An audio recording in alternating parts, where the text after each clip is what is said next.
Hello students, ನಾನು ನಿಮ್ಮ Theertha Prasad K, assistant professor in commerce. So ಇವತ್ತು ನಾನು ಕ್ಯಾಶ್ ಫ್ಲೋ ಸ್ಟೇಟ್ಮೆಂಟ್ ಅಲ್ಲಿ 6 ಮಾರ್ಕ್ಸ್ ಕ್ವೆಶ್ಚನ್ಸ್ ಮೂರನೇ ಪ್ರಾಬ್ಲಮ್ ಸಾಲ್ವ್ ಮಾಡೋಕೆ ಹೊರಟಿದ್ದೀನಿ. ಸೊ ಇಲ್ಲಿ ಒಂದು ಬ್ಯಾಲೆನ್ಸ್ ಶೀಟ್ ಅನ್ನ ಕೊಟ್ಟಿದ್ದಾರೆ, 2 ವರ್ಷದ ಫಿಗರ್ಸ್ ಅನ್ನ ಕೊಟ್ಟಿದ್ದಾರೆ, 2013 ಮತ್ತೆ 2014. ಸೊ ಲಯಬಿಲಿಟಿ ಐಟಮ್ಸ್ ಎಲ್ಲ ನೋಡ್ಕೊಳ್ಳಿ. ಸೊ ಇದು ತುಂಬಾ ಇಂಪಾರ್ಟೆಂಟ್. ಈ ಶೇರ್ ಕ್ಯಾಪಿಟಲ್ ಹೋದ ವರ್ಷಕ್ಕೆ ಕಂಪೇರ್ ಮಾಡಿದ್ರೆ ಜಾಸ್ತಿ ಆಗಿದ್ಯಾ ಕಮ್ಮಿ ಆಗಿದ್ಯಾ ನೋಡ್ಕೊಳ್ಳಿ. ನೋಡಿ, ಜಾಸ್ತಿ ಆಗಿದೆ. ಜಾಸ್ತಿ ಆಗಿದೆ ಅಂದ್ರೆ ಈಕ್ವಿಟಿ ಶೇರ್ಸ್ ನ ಇಶ್ಯೂ ಮಾಡಿದ್ದಾರೆ ಅಂತ ಅರ್ಥ. ಸೊ 2 ಲ್ಯಾಕ್ ಇದೆ ಹೋದ ವರ್ಷ, ಈ ವರ್ಷ 2,50,000 ಇದೆ. ಸೊ 50,000 ಇಶ್ಯೂ ಮಾಡಿದ್ದಾರೆ ಈಕ್ವಿಟಿ ಶೇರ್ಸ್ ಅನ್ನ. ಹಾಗೆ ಡಿಬೆಂಚರ್ಸ್ 20,000 ಕಡಿಮೆ ಆಗಿದೆ. ಸೊ ರಿಡೀಮ್ ಮಾಡಿದ್ದಾರೆ ಅಂತ ಆಯ್ತು. ಸೊ ಬೇರೆ ಏನು ಅಡ್ಜಸ್ಟ್ಮೆಂಟ್ಸ್ ಕೊಟ್ಟಿಲ್ಲ ಅಂದ್ರೆ ಅದನ್ನ ರಿಡೀಮ್ ಮಾಡಿದ್ದಾರೆ ಅಂತ ಆಯ್ತು. ಸೊ ಹಾಗೇನೆ ಏನೋ ಒಂದು ಅಡ್ಜಸ್ಟ್ಮೆಂಟ್ ಇರುತ್ತೆ ಪ್ರತಿ ಐಟಮ್ಗಳು. ಸೊ ಅಸೆಟ್ಸ್ ಅಲ್ಲೂ ಅಷ್ಟೇನೆ. ಹೋದ ವರ್ಷಕ್ಕೆ ಕಂಪೇರ್ ಮಾಡಿದ್ರೆ ಗುಡ್ ವಿಲ್ ಕಡಿಮೆ ಆಗಿದೆ, 8,000 ಕಡಿಮೆ ಆಗಿದೆ. ಸೊ ರೈಟ್ ಆಫ್ ಮಾಡಿದ್ದಾರೆ ಅಂತ ಆಯ್ತು. ಹಾಗೆ ಲ್ಯಾಂಡ್ ಅಂಡ್ ಬಿಲ್ಡಿಂಗ್ ಇನ್ಕ್ರೀಸ್ ಆಗಿದೆ. ಸೊ ಇದು ಪರ್ಚೇಸ್ ಅಂತ ತಗೊಳ್ಳಿ. ಸೊ ಹಾಗೆ ಪ್ರತಿಯೊಂದು ಐಟಮ್ ಕೂಡ ಆ ರೀತಿ ಎಂಟ್ರಿ ಬರುತ್ತೆ ಕ್ಯಾಶ್ ಫ್ಲೋ ಸ್ಟೇಟ್ಮೆಂಟ್ ಅಲ್ಲಿ. ಈ ಡೆಟಾರ್ಸ್, ಸ್ಟಾಕ್, ಕ್ಯಾಶ್ ಇದೆಲ್ಲ current assets and current liabilities ಬರುತ್ತೆ. ಅದೇ ಇನ್ಕ್ರೀಸ್ ಇನ್ ಕರೆಂಟ್ ಅಸೆಟ್ಸ್ ಮತ್ತೆ decrease in current liabilities add. ಅದ್ರ ಆಪೋಸಿಟ್ ಏನಿದೆ ಅದು ಮೈನಸ್. ಅದು ಆಪರೇಟಿಂಗ್ ಆಕ್ಟಿವಿಟೀಸ್ ಕೆಳಗೆ ಬರುತ್ತೆ. ಸೊ ಇದನ್ನ ಸಾಲ್ವ್ ಮಾಡೋಣ. Cash flow statement for the year ending 2014. So current year ತಗೋಬೇಕು, latest year 2014. So first operating activities ತಗೋತೀವಿ. ಸೊ ಸ್ಟಾರ್ಟಿಂಗ್ ಫಿಗರ್ ಈ ರೀತಿ 2 ವರ್ಷದ ಬ್ಯಾಲೆನ್ಸ್ ಶೀಟ್ ಅನ್ನ ಕೊಟ್ಟಾಗ so profit and loss account ನೋಡ್ಕೊಳ್ಳಿ.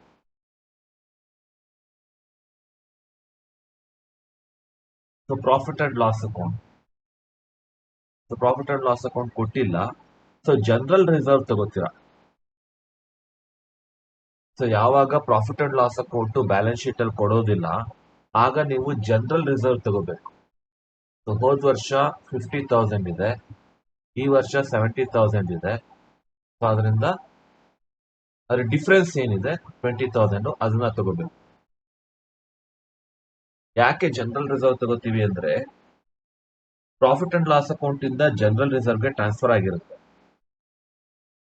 ಟ್ರಾನ್ಸ್ಫರ್ ಆಗಿರೋದ್ರಿಂದಾನೇ ಪ್ರಾಫಿಟ್ ಅಂಡ್ ಲಾಸ್ ಅಕೌಂಟ್ ಅಲ್ಲಿ ಯಾವುದೇ ಬ್ಯಾಲೆನ್ಸ್ ಇಲ್ಲ. ಹಾಗೇನಾದ್ರೂ ಬ್ಯಾಲೆನ್ಸ್ ಇದ್ದಿದ್ರೆ ಅದು ಅಸೆಟ್ ಆಗೋ ಲಯಬಿಲಿಟಿ ಆಗೋ ಬರ್ಬೇಕಾಗಿತ್ತು. ಸೊ ಬಂದಿಲ್ಲ ಅಂದ್ರೆ ಅದು ಜನರಲ್ ರಿಸರ್ವ್ಗೆ ಟ್ರಾನ್ಸ್ಫರ್ ಆಗಿದೆ ಅಂತ ಅರ್ಥ, ಅಥವಾ ಇನ್ಯಾವುದೇ ರಿಸರ್ವ್ ಫಂಡ್ಗೆ ಟ್ರಾನ್ಸ್ಫರ್ ಆಗಿದೆ ಅಂತ ಅರ್ಥ. ಸೊ ಜನರಲ್ ರಿಸರ್ವ್ ಒಂದಿದೆ, ಸೊ ಅದರಿಂದ ಅದಕ್ಕೆ ಟ್ರಾನ್ಸ್ಫರ್ ಆಗಿದೆ ಅಂತ ಅಸ್ಯೂಮ್ ಮಾಡ್ಕೋತೀವಿ. ಸೊ ಡಿಫ್ರೆನ್ಸ್ ಏನಿದೆ 20,000 ಬರ್ಕೊಳ್ಳಿ. ಸೊ ಇದನ್ನ ನಾವು ಸ್ಟಾರ್ಟಿಂಗ್ ಪ್ರಾಫಿಟ್ ಆಗಿ ತಗೋತೀವಿ. ಮತ್ತೆ good will written of, preliminary expenses return of, so ಆ ಥರದ್ದು ಏನಾದರೂ ಎಂಟ್ರಿ ಇದೆ ನೋಡ್ಕೊಳ್ಳಿ. ಸೊ ಗುಡ್ ವಿಲ್ ಕಡಿಮೆ ಆಗಿದೆ, 10,000 ಇದ್ದಿದ್ದು 2,000 ಆಗಿದೆ. ಸೊ 8,000 ರೈಟ್ ಆಫ್ ಮಾಡಿದ್ದಾರೆ. ಸೊ ಆ 8,000 ಅನ್ನ ಆಡ್ ಮಾಡಿ, it should be added good will written of. So ಅದ್ ಬಿಟ್ರೆ ಬೇರೆ ಏನಾದ್ರೂ ಎಂಟ್ರಿ ಇದೆಯಾ ನೋಡ್ಕೊಳ್ಳಿ. ಯಾವ್ದಾದ್ರು ರಿಸರ್ವ್ ಫಂಡ್ ಅಥವಾ ಯಾವುದೇ ಫಂಡಿಗೆ ಟ್ರಾನ್ಸ್ಫರ್ ಮಾಡಿರೋದು. ಜನರಲ್ ರಿಸರ್ವ್ ಆಲ್ರೆಡಿ ತಗೊಂಡಿದ್ದೀವಿ 20,000. ಸೊ ಇನ್ಯಾವುದು ಇಲ್ಲ. ಡಿಬೆಂಚರ್ ಇದೆಲ್ಲ ಇನ್ವೆಸ್ಟಿಂಗ್ ಆಕ್ಟಿವಿಟೀಸ್ ಬರುತ್ತೆ, ಶೇರ್ ಕ್ಯಾಪಿಟಲ್, ಡಿಬೆಂಚರ್ಸ್ ಎಲ್ಲ. ಮತ್ತೆ ಈ ಕಡೆ ಲ್ಯಾಂಡ್ ಅಂಡ್ ಬಿಲ್ಡಿಂಗ್, ಮಿಷನರಿ ಇದೆಲ್ಲ ಫಿಕ್ಸ್ಡ್ ಅಸೆಟ್ಸ್, ಅದು ಕೂಡ ಇನ್ವೆಸ್ಟಿಂಗ್ ಆಕ್ಟಿವಿಟೀಸ್ಗೆ ಬರುತ್ತೆ. ಈ ಡೆಟಾರ್ಸ್, ಸ್ಟಾಕ್, ಕ್ಯಾಶ್ ಇವೆಲ್ಲ ಕರೆಂಟ್ ಅಸೆಟ್ಸ್, ಕರೆಂಟ್ ಲಯಬಿಲಿಟೀಸ್ ಬರುತ್ತೆ. Creditors, bills payable, outstanding expenses ಎಲ್ಲ ಕರೆಂಟ್ ಲಯಬಿಲಿಟೀಸ್ ಬರುತ್ತೆ. ಸೊ ಅದರಿಂದ ಗುಡ್ ವಿಲ್ ರಿಟರ್ನ್ ಆಫ್ ಒಂದೇನೆ ಆ ರೀತಿ ನಾನ್ ಕ್ಯಾಶ್ ನಾನ್ ಆಪರೇಟಿಂಗ್ ಐಟಮ್. ಈಗ ಡಿಕ್ರೀಸ್ ಇನ್ ಕರೆಂಟ್ ಅಸೆಟ್ಸ್ ಮತ್ತೆ increase in current liabilities, so ಅದನ್ನ ಆಡ್ ಮಾಡಬೇಕು. ಡಿಕ್ರೀಸ್ ಇನ್ ಕರೆಂಟ್ ಅಸೆಟ್ಸ್ ಮತ್ತೆ increase in current liabilities. So creditors ಅಲ್ಲಿ ಇನ್ಕ್ರೀಸ್ ಆಗಿದೆ ನೋಡಿ, 40,000 ಇದೆ ಹೋದ ವರ್ಷ, ಈ ವರ್ಷ 60,000 ಆಗಿದೆ. ಸೊ 20,000 ಇನ್ಕ್ರೀಸ್ ಆಗಿದೆ, ಇದು ಕರೆಂಟ್ ಲಯಬಿಲಿಟಿ, ಸೊ ಅದರಿಂದ ಆಡ್ ಮಾಡಬೇಕು. ಬಿಲ್ಸ್ ಪೇಬಲ್ ಕೂಡ ಅಷ್ಟೇ, ಹೋದ ವರ್ಷ 20,000 ಇದೆ, ಈ ವರ್ಷ 1 lakh ಇದೆ, 80,000 ಜಾಸ್ತಿ ಆಗಿದೆ, ಸೊ ಇದನ್ನ ಕೂಡ ಆಡ್ ಮಾಡಬೇಕು. ಸೊ ಇಷ್ಟನ್ನ ಆಡ್ ಮಾಡಿದಾಗ 4 1,28,000 ಬರುತ್ತೆ. 1,28,000. ಹಾಗೇನೆ ಅದ್ರ ಆಪೋಸಿಟ್ ಅನ್ನ ಮೈನಸ್ ಮಾಡ್ಬೇಕಲ್ಲ, ಅಂದ್ರೆ increase in current liability, sorry increase in current assets ಮತ್ತೆ ಡಿಕ್ರೀಸ್ ಇನ್ ಕರೆಂಟ್ ಲಯಬಿಲಿಟೀಸ್, ಅದನ್ನ ನಾವು ಮೈನಸ್ ಮಾಡಬೇಕು. So increase in current assets, so debtors ಅಲ್ಲಿ ಇದೆ, ಹೋದ ವರ್ಷ 40,000 ಇದೆ, ಈ ವರ್ಷ 60,000 ಇದೆ, ಸೊ 20,000 ಜಾಸ್ತಿ ಆಗಿದೆ, 20,000 ಬರ್ಕೊಳ್ಳಿ. ಇದು ಮೈನಸ್ ಮಾಡಬೇಕಾಗಿರೋದು. ಇನ್ಕ್ರೀಸ್ ಇನ್ ಸ್ಟಾಕ್ 70,000 ಇದೆ ಹೋದ ವರ್ಷ, ಈ ವರ್ಷ 90,000 ಇದೆ, ಇದು ಕೂಡ 20,000, 20,000 ಮೈನಸ್. ಹಾಗೇನೆ ಔಟ್ಸ್ಟ್ಯಾಂಡಿಂಗ್ ಎಕ್ಸ್ಪೆನ್ಸಸ್ ಅಲ್ಲಿ, ಅಂದ್ರೆ ಇದು ಕರೆಂಟ್ ಲಯಬಿಲಿಟಿ, ಎಕ್ಸ್ಪೆನ್ಸಸ್ ಇನ್ಕರ್ ಮಾಡಿದ್ದಾರೆ ಆದ್ರೆ ಇನ್ನು ಪೇ ಮಾಡಿಲ್ಲ, ಸೊ ಅದು ಲಯಬಿಲಿಟಿ ಆಗುತ್ತೆ, ಸೊ ಕರೆಂಟ್ ಲಯಬಿಲಿಟಿ. ಸೊ ಹೋದ ವರ್ಷ 25,000 ಇದೆ, ಈ ವರ್ಷ 20,000 ಇದೆ, 5,000 ಕಡಿಮೆ ಆಗಿದೆ, so decrease in current liabilities minus ಆಗುತ್ತೆ, ದಟ್ ಈಸ್ ಮೈನಸ್. ಸೊ ಇದನ್ನ ನೆನ್ಪಿಟ್ಕೊಳ್ಳುವಂತ ಸುಲಭವಾದ ಮಾರ್ಗ ಹೇಳ್ತೀನಿ. Decrease in current assets add, decrease in current assets add ಆದ್ರೆ increase in current liabilities add ಏನ, ಇನ್ಕ್ರೀಸ್ ಇನ್ ಕರೆಂಟ್ ಲಯಬಿಲಿಟೀಸ್ ಕೂಡ ಆಡ್. ಅವೆರಡು ಆಪೋಸಿಟ್ ಏನಿದೆ ಅವೆರಡು ಮೈನಸ್, ಅಂದ್ರೆ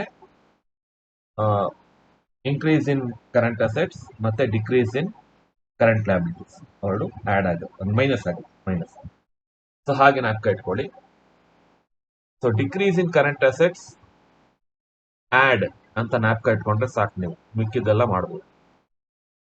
so decrease in current assets ಗೆ ಈಕ್ವಿವೆಲೆಂಟ್ ಆಗಿರೋದೇನು ಇನ್ಕ್ರೀಸ್ ಇನ್ ಕರೆಂಟ್ ಲಯಬಿಲಿಟೀಸ್, ಅದು ಕೂಡ ಆಡ್. ಅವೆರಡು ಆಪೋಸಿಟ್ ಏನಿದೆ ಅದು minus, increase in current assets ಮತ್ತೆ ಡಿಕ್ರೀಸ್ ಇನ್ ಕರೆಂಟ್ ಲಯಬಿಲಿಟೀಸ್ ಅವೆರಡು ಮೈನಸ್. ಸೊ ಇಷ್ಟೆಲ್ಲ ಮೈನಸ್ ಮಾಡಿ 1,28,000 ಇಂದ ಇವು ಮೂರನ್ನು ಮೈನಸ್ ಮಾಡಿ 83,000 ಸಿಗುತ್ತೆ. So this is your cash from operating activities. Cash from operating activities, operating activities ಮುಗಿತು. ಇನ್ವೆಸ್ಟಿಂಗ್ ಆಕ್ಟಿವಿಟೀಸ್ ಬರೋಣ. ಇನ್ವೆಸ್ಟಿಂಗ್ ಆಕ್ಟಿವಿಟೀಸ್, ಇನ್ವೆಸ್ಟಿಂಗ್ ಆಕ್ಟಿವಿಟೀಸ್ ಅಂದ್ರೆ ಬೇಸಿಕಲಿ ಫಿಕ್ಸ್ಡ್ ಅಸೆಟ್ಸ್, ಮತ್ತೆ ನೀವು ಮಾಡಿರುವಂತ ಇನ್ವೆಸ್ಟ್ಮೆಂಟ್ಸ್ ಏನಿದೆ ಬೇರೆ ಕಂಪನಿಯ ಶೇರ್ಸ್ ಡಿಬೆಂಚರ್ಸ್ ಮೇಲೆ, ಅದರಿಂದ ಬರುವಂತ ಇಂಟ್ರೆಸ್ಟ್ ಡಿವಿಡೆಂಡು ಆ ತರದ ಇನ್ಕಮ್, ಅದು ಕೂಡ ಇನ್ವೆಸ್ಟಿಂಗ್ ಆಕ್ಟಿವಿಟೀಸ್ ಅಲ್ಲೇ ಬರುತ್ತೆ. ಇಂಟ್ರೆಸ್ಟ್ ರಿಸೀವ್ಡ್, ಡಿವಿಡೆಂಡ್ ರಿಸೀವ್ಡ್, ಆ ರೀತಿ. So investing activities. So fixed assets ನೋಡಿ, ಲ್ಯಾಂಡ್ ಅಂಡ್ ಬಿಲ್ಡಿಂಗ್ ಇದೆ, ಹೋದ ವರ್ಷ 2 lakh ಇದೆ, ಈ ವರ್ಷ 2,80,000 ಇದೆ. ಸೊ 80,000 ಪರ್ಚೇಸ್ ಮಾಡಿದ್ದಾರೆ land and building. So purchase ಅಂತ ಹಾಕಿ, purchase of land and building 80,000. So ಇದು ಮೈನಸ್, ಯಾಕೆ ಅಂದ್ರೆ cash goes out of the business. Purchase ಆಗಿರೋದ್ರಿಂದ cash goes out of the business, land and building comes into the business. ಹಾಗೇನೆ machinery ಹೋದ ವರ್ಷ 1 lakh ಇದೆ, ಈ ವರ್ಷ 1,30,000 ಇದೆ. ಸೊ 30,000 ಮಿಷನರಿ ಪರ್ಚೇಸ್ ಮಾಡಿದ್ದಾರೆ ಅಂತ. ಸೊ ಇದು ಕೂಡ out flow. So this is also outflow. ಎರಡನ್ನು ಸೇರಿಸಿದಾಗ ಏನಾಗುತ್ತೆ, -1,10,000 ಆಗುತ್ತೆ.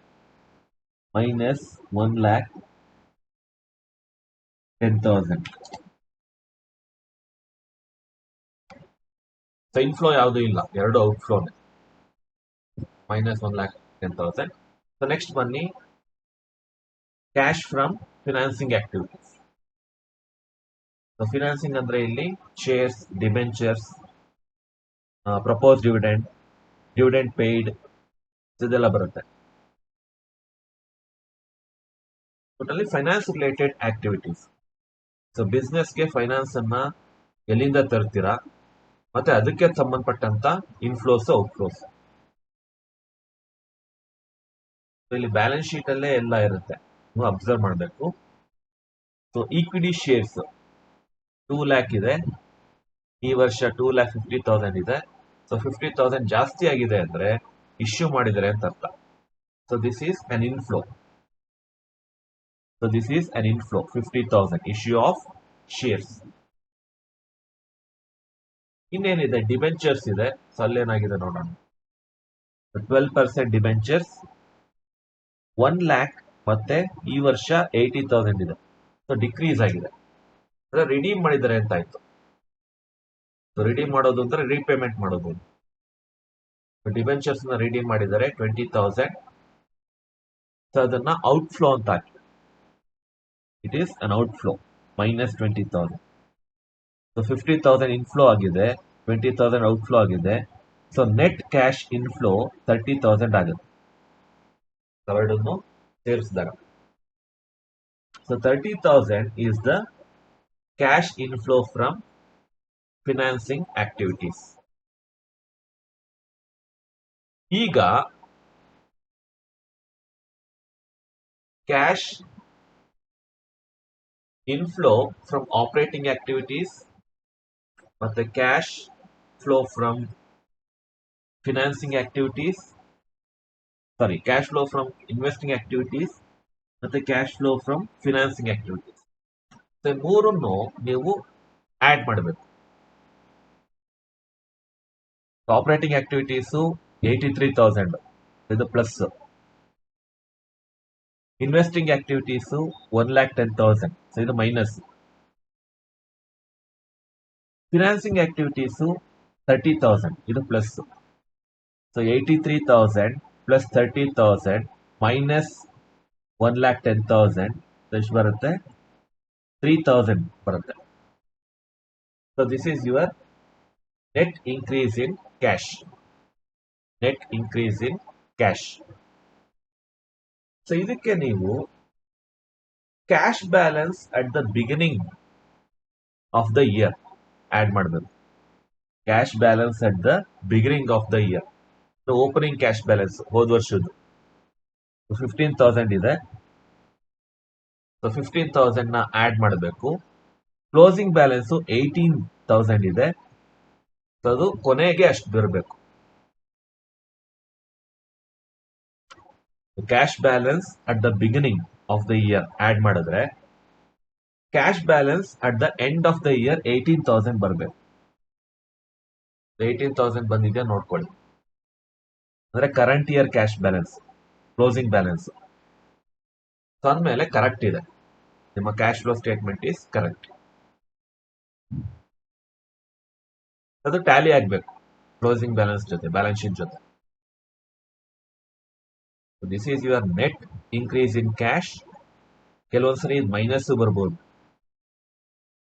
This is your opening cash balance ಹೋದ ವರ್ಷದ್ದು, and this is your closing cash balance, current year cash balance. ಇದು ಟ್ಯಾಲಿ ಆಗಬೇಕು ಬ್ಯಾಲೆನ್ಸ್ ಶೀಟ್ ಜೊತೆ. ಈ ರೀತಿ ಕ್ವಶನ್ಸ್ ಬರುತ್ತೆ.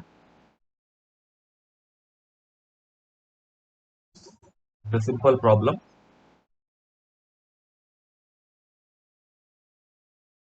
ಸೊ ನೆಕ್ಸ್ಟ್ ಇನ್ನೊಂದು ಕ್ವೆಶ್ಚನ್ ನೋಡೋಣ.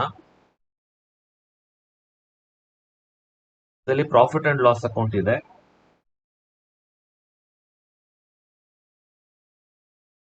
ಇದೊಂದು typical profit and loss account. salaries, rent, depreciation, loss on sale of plant, goodwill written off, proposed dividend, provision for tax, net profit, gross profit ಇದೆ, profit on sale of land,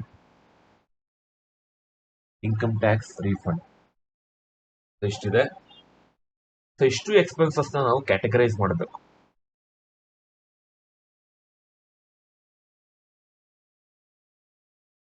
ಸರಿ, ಮುಖ್ಯವಾಗಿ profit and loss account it is an account for operations, business ಆಪರೇಷನ್ಸ್ಗೆ. So ಆದ್ರಿಂದ ನೀವು cash flow from operating activities ಮಾತ್ರ ಮಾಡೋಕ್ ಸಾಧ್ಯ ಇದರಲ್ಲಿ. ಈಗ ಇಲ್ಲಿ loss on sale of plant ಅಂತಿದೆ, ಆದ್ರೆ ಆ ಪ್ಲಾಂಟ್ ಅನ್ನ ಎಷ್ಟಕ್ಕೆ ಮಾರಿದ್ರು ಅಂತ ಕೊಟ್ಟಿಲ್ಲ. ಲಾಸ್ ಏನೋ 1000 ಆಗಿದೆ, ಆದ್ರೆ ಆ ಪ್ಲಾಂಟ್ ಕಾಸ್ಟ್ ಎಷ್ಟಕ್ಕೆ ಮಾರಿದ್ರು ಅಂತ ಕೊಟ್ಟಿಲ್ಲ. ಸೊ ಆದ್ರಿಂದ ಇನ್ವೆಸ್ಟಿಂಗ್ ಆಕ್ಟಿವಿಟೀಸ್ ಅಲ್ಲಿ ಅದನ್ನ ರೆಕಾರ್ಡ್ ಮಾಡೋದಕ್ಕೆ ಆಗೋದಿಲ್ಲ. ಸೊ ಬ್ಯಾಲೆನ್ಸ್ ಶೀಟ್ ಇದ್ದಾಗ ಮಾತ್ರ 3 ಆಕ್ಟಿವಿಟೀಸ್ ಅನ್ನ ನಾವು ರೆಕಾರ್ಡ್ ಮಾಡಬಹುದು ಕ್ಯಾಶ್ ಫ್ಲೋ ಸ್ಟೇಟ್ಮೆಂಟ್ ಅಲ್ಲಿ. ಬರೀ ಪ್ರಾಫಿಟ್ ಅಂಡ್ ಲಾಸ್ ಅಕೌಂಟ್ ಮಾತ್ರ ಕೊಟ್ಟಾಗ ಆಪರೇಟಿಂಗ್ ಆಕ್ಟಿವಿಟೀಸ್ ಮಾತ್ರ ಮಾಡಕ್ ಸಾಧ್ಯ. ಅದಕ್ಕೆ ಸೊಲ್ಯೂಷನ್ ನೋಡೋಣ. Calculation of cash from operations. So net profit 10,000. So net profit ತಗೋಬೇಕು ನೀವು, not gross profit. Net profit ತಗೋಬೇಕು. So non cash non operating items ನೆಲ್ಲ ನೀವು ಆಡ್ ಮಾಡ್ತೀರಾ. ಸೊ ಕೆಲವೊಂದು non cash non operating items, ಅದು ಡೆಬಿಟ್ ಸೈಡ್ ಇರುತ್ತೆ. Depreciation ಇದೆ, depreciation, loss on sale of plant, ಇದು ಕೂಡ ನಾನ್ ಆಪರೇಟಿಂಗ್ ಐಟಮ್. ಯಾಕಂದ್ರೆ ಬಿಸ್ನೆಸ್ ಆಪರೇಷನ್ಗೆ ಸಂಬಂಧ ಪಡದೇ ಇರುವಂತ ಐಟಮ್ ಇದು. ಪ್ಲಾಂಟ್ ಅನ್ನ ಸೇಲ್ ಮಾಡೋದು, ಪರ್ಚೇಸ್ ಮಾಡೋದು ಇದು ಬಿಸ್ನೆಸ್ ಅಲ್ಲ. So it is non operating item, not related to the business operations.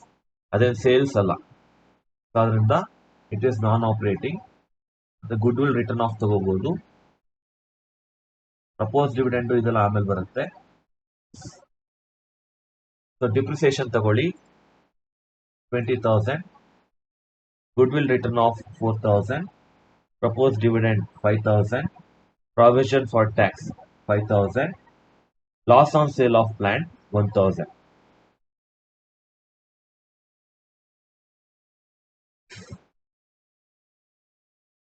So ಇಲ್ಲಿ ಪ್ರಪೋಸ್ಡ್ ಡಿವಿಡೆಂಡ್ ತಗೊಂಡಿದ್ದಾರೆ, ಯಾಕಂದ್ರೆ it is not related to the business operations or operating activities. So ಇದು ಎಲ್ಲಿ ಬರುತ್ತೆ ಅಂದ್ರೆ ಫಿನಾನ್ಸಿಂಗ್ ಆಕ್ಟಿವಿಟೀಸ್ ಅಲ್ಲಿ ಬರುತ್ತೆ. Financing activities, shares, debentures, bonds, propose dividend, dividend paid, so ಅದರಲ್ಲಿ ಬರುತ್ತೆ. ಸೊ ಆದ್ರಿಂದ ಇಲ್ಲಿ ನಾವು ಅದನ್ನ ನಲ್ಲಿಫೈ ಮಾಡ್ತಾ ಇದ್ದೀವಿ. ಅಂದ್ರೆ ಆಲ್ರೆಡಿ ಏನು ಪ್ರಾಫಿಟ್ ಅಂಡ್ ಲಾಸ್ ಅಕೌಂಟ್ ಅಲ್ಲಿ ಅದು ಡೆಬಿಟ್ ಸೈಡ್ ರೆಕಾರ್ಡ್ ಆಗಿದೆ, ಸೊ ಅದನ್ನ ನಾವು ತೆಗಿತಾ ಇದೀವಿ. ಸೊ ಅದಕ್ಕೋಸ್ಕರ ಆಡ್ ಮಾಡಬೇಕು, ನೆಟ್ ಪ್ರಾಫಿಟ್ಗೆ ಆಡ್ ಮಾಡಬೇಕು ಪ್ರಪೋಸ್ ಡಿವಿಡೆಂಡ್ ಅನ್ನ. ಮತ್ತೆ ಪ್ರಾವಿಷನ್ ಫಾರ್ ಟ್ಯಾಕ್ಸ್, ಇದು ಇನ್ಕಮ್ ಟ್ಯಾಕ್ಸ್, ಇದನ್ನ ಮೈನಸ್ ಮಾಡಬೇಕು. ಸೊ ಇದು ಕೂಡ it's not related to business operations, not directly related. Loss on sale of plant ಕೂಡ ಅಷ್ಟೇ. ಇಷ್ಟನ್ನು ಟೋಟಲ್ ಮಾಡಿ. ಸೊ ಟೋಟಲ್ ಮಾಡಿದ್ರೆ 17,000 ಸಿಗುತ್ತೆ. ಸೊ ಇದನ್ನ ಆಡ್ ಮಾಡಬೇಕು ಈ ನೆಟ್ ಪ್ರಾಫಿಟ್ಗೆ. Net profit plus non cash items 27,000 ಆಗುತ್ತೆ. 27,000 non cash non operating expenses ಆಯ್ತು. ಈಗ non cash non operating incomes ಇದೆ, ಇದು ಕ್ರೆಡಿಟ್ ಸೈಡ್ ಇರುತ್ತೆ. Profit on sale of land ಮತ್ತೆ ಇನ್ಕಮ್ ಟ್ಯಾಕ್ಸ್ ರೀಫಂಡ್, ಇವು ಕೂಡ non operating items. These are also non operating items. So ನೀವು ಅಬ್ಸರ್ವ್ ಮಾಡಿರ್ಬೋದು, ಈ ಸ್ಯಾಲರೀಸ್ ರೆಂಟ್ ತಗೊಳ್ಳಿಲ್ಲ ನಾವು ಅಲ್ವಾ, because these are related to business operations, directly related to business operations. So ಅದರಿಂದ ಸ್ಯಾಲರೀಸ್ ಮತ್ತೆ ರೆಂಟ್ ನಾವು ಅಡ್ಜಸ್ಟ್ ಮಾಡೋದಿಲ್ಲ, ಆಡ್ ಮಾಡೋದಿಲ್ಲ ಅಥವಾ ಡಿಡಕ್ಟ್ ಮಾಡೋದಿಲ್ಲ ಅಲ್ವಾ. ಆದ್ರೆ ಇದೆಲ್ಲ non cash non operating items. So ಅದರಿಂದಾಗಿ ಇವನ್ನೆಲ್ಲ ನಾವು ಆಡ್ ಮಾಡ್ತೀವಿ. ಹಾಗೇನೆ ಇನ್ಕಮ್ಸ್ ಅನ್ನ ಮೈನಸ್ ಮಾಡಬೇಕು. Already profit and loss account ಅಲ್ಲಿ ಏನ್ ಸೇರ್ಕೊಂಡಿದೆ incomes not related to business operations, ಅದನ್ನೆಲ್ಲ ನಾವು ಮೈನಸ್ ಮಾಡಬೇಕು. So profit on sale of land ಮತ್ತೆ ಇನ್ಕಮ್ ಟ್ಯಾಕ್ಸ್ ರೀಫಂಡ್ ಎರಡನ್ನು ತಗೊಳ್ಳಿ. 5 + 3 8,000 ಆಗುತ್ತೆ. ಸೊ ಇದನ್ನ ಮೈನಸ್ ಮಾಡಿ. 27,000 minus 8,000 19,000. So 19,000 is your answer. Cash flow from operating activities. Cash flow from operating activities. So profit and loss account ಕೊಟ್ಟಾಗ ಈ ರೀತಿ present ಮಾಡಬೇಕು ಕ್ಯಾಶ್ ಫ್ಲೋ ಸ್ಟೇಟ್ಮೆಂಟ್ ಅನ್ನ. ಅಲ್ಲಿ ಒಂದು ನೀವು ಅಬ್ಸರ್ವ್ ಮಾಡಿರ್ಬೋದು, increase in current assets, decrease in current liabilities ಇದೆಲ್ಲ ಬಂದಿಲ್ಲ. ಯಾಕೆ ಅಂದ್ರೆ ಇದು profit and loss account. So balance sheet ಅಲ್ಲಿ ಅದೆಲ್ಲ ಬರುತ್ತೆ. ಸೊ ಇಲ್ಲಿ ಬರೀ ಎಕ್ಸ್ಪೆನ್ಸಸ್ ಮತ್ತೆ ಇನ್ಕಮ್ಸ್ ಅಷ್ಟೇ ಇರುತ್ತೆ. ಸೊ ಅದರಿಂದ ಅದನ್ನ ಮಾತ್ರ ಅಡ್ಜಸ್ಟ್ ಮಾಡಿದ್ವಿ.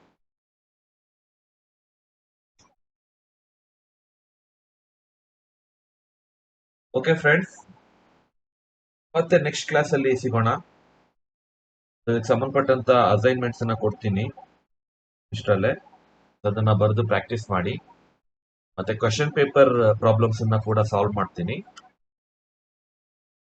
ಹೀಗೆ ಕ್ಲಾಸಸ್ ಅಟೆಂಡ್ ಮಾಡ್ತಾ ಇರಿ, ಟೈಮ್ ವೇಸ್ಟ್ ಮಾಡಬೇಡಿ. Keep learning, keep smiling. Thank you.